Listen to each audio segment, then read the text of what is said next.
Seguimos analizando este asunto, el intento de asesinato de Donald Trump. Hablamos ya con Jesús Núñez, experto en seguridad internacional del Instituto de Estudios sobre Conflictos y Acción Humanitaria. Gracias por atendernos. Buenos días. Hola, buenos días. Jesús, incidencia va a tener, pero ¿qué incidencia puede tener en la campaña este atentado contra Donald Trump?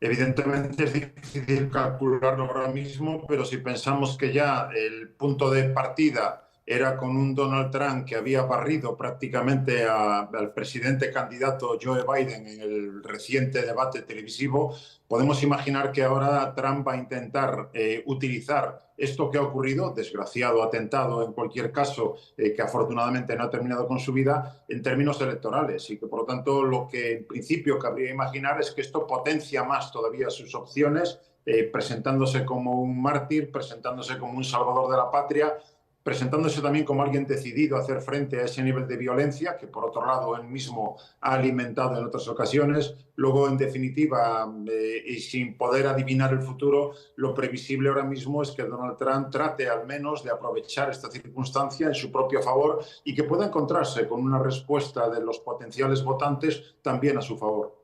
De hecho, estamos viendo ya en las últimas horas representantes republicanos que ya están saliendo en los medios para utilizar este asunto. Pero bueno, como experto en política internacional, entiendo que también utilizar en campaña un asunto tan delicado hay que hacerlo de una determinada manera o se te puede volver en contra. Evidentemente, pero a estas alturas lo que ha demostrado por un lado Trump y sus asesores es que no hay ningún límite para conseguir movilizar a la población estadounidense a su favor. Lo ha hecho con mentiras de manera sistemática, lo ha hecho con desinformación y, por lo tanto, desde ese punto de vista, en la medida que consigan técnicamente, por decirlo así, los expertos en marketing político utilizar esta circunstancia, cabe imaginar que no van a tener ninguna duda en emplearlo. Todo ello sin querer insistir mucho en, por un lado, los fallos de seguridad que ha supuesto el propio atentado, tal como hemos visto los gráficos de cómo se ha cometido. Parece plantear que un individuo puede acercarse apenas a 120 metros de donde está el expresidente y poder disparar con un fusil, aunque haya sido luego eliminado por parte de los servicios de protección de ese candidato. Y por otro lado, lo que deja de manifiesto una vez más es que la posesión de las armas en manos de cualquier tipo de individuo dentro de Estados Unidos acaba provocando no solo intentos de magnicidio, sino también, como hemos visto continuamente, matanzas en escuelas, en centros comerciales, en definitiva, una asignatura pendiente que sigue teniendo Estados Unidos y que Trump evidentemente no va a ser precisamente el que vaya a poner freno a esa cuestión. Sí, desde luego es sorprendente que con el amplio dispositivo que se había desplegado esto haya ocurrido. Una pregunta a nivel nacional de Estados Unidos. ¿Qué repercusión tiene que un expresidente haya sido atacado de esta forma?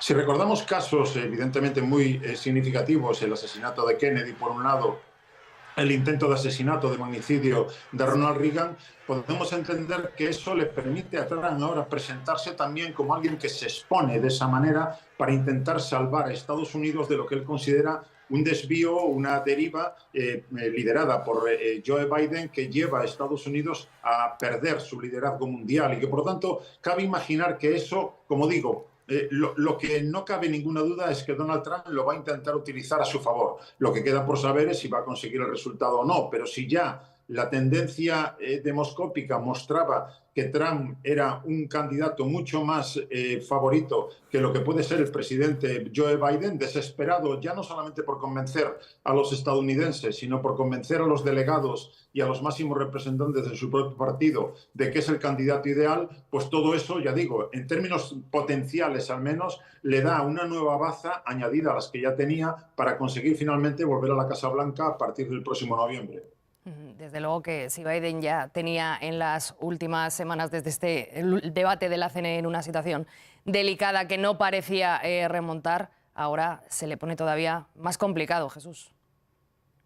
Desde luego, Joe Biden, al margen de cuál haya sido su balance, recordemos que la economía estadounidense ha mejorado, Biden ha puesto en marcha medidas y fondos de ayuda y de inversión pública para modernizar unas infraestructuras estadounidenses que estaban obsoletas. Por lo tanto, Biden también ha acentuado su tensión con China en una guerra que va más allá de lo estrictamente comercial. Acaba ahora mismo de ser el anfitrión de la cumbre de la OTAN. Biden podría presentar un balance en términos racionales relativamente positivo. Pero todo eso queda anulado por sus propias deficiencias y carencias cada vez que se presenta ante una cámara y ante un micrófono. Y el hecho es bien claro, que sus propios asesores hayan determinado que el hecho de que haya pasado una rueda de prensa sin cometer graves errores, aunque algunos cometió, como confundir a Zelensky con Putin o a su propia vicepresidenta con el propio Trump, ya da una idea de lo poco que se le exige ahora mismo a Biden, porque si para ser presidente de Estados Unidos basta con responder a 11 preguntas en una rueda de prensa que le puedan formular periodistas que ya estaban designados de antemano, eso nos da una idea de las enormes dificultades que tiene Biden como candidato para hacerse atractivo al conjunto de los votantes estadounidenses. Y frente a eso, Trump solo tiene que esperar los nuevos errores que va cometiendo para seguir aumentando sus opciones. Última pregunta que te hago ya, Jesús, pero es verdad que con Trump, por ejemplo, hemos vivido el intento de asalto al Congreso. No sé si hay, ahora hemos visto este ataque que ha sufrido él mismo, no sé si hay un clima de demasiada violencia en el país y no sé qué más nos espera en esta campaña. El clima de violencia es, desgraciadamente, una característica muy clara de Estados Unidos que se ha potenciado, además, en estos últimos años. Y a eso, decía hace un momento, hay que entender que el propio Donald Trump ha alimentado esa polarización social y política en el país. El propio Donald Trump no hace ascos en ningún caso al uso de las armas por parte de personas para cualquier uso que quieran plantear. Luego, desde ese punto de vista, hay que entender que el propio Trump es corresponsable en la creación muy directo de esa polarización y de ese clima de violencia. En cualquier caso, hasta ahora, igual que ha conseguido dar la vuelta a las acusaciones judiciales que pesan sobre él, convirtiéndolas en palancas que le dan más atractivo ante los votantes, podemos imaginar que desde este punto de vista va a hacer lo mismo ahora a partir de este atentado. Sí. Lo que queda por ver, como decíamos, es si eso va a provocar un mayor respaldo popular o si eso le va a poder jugar en su contra. Creo que más bien lo primero. Pues muchísimas gracias por el análisis. Desde luego tenemos que estar muy pendientes también del impacto que va a tener este ataque en la campaña, como hemos ido ya empezando a analizar, gracias a Jesús Núñez, experto en Relaciones y Seguridad Internacional. Gracias por haber estado un día más con nosotros. Un placer, buenos días.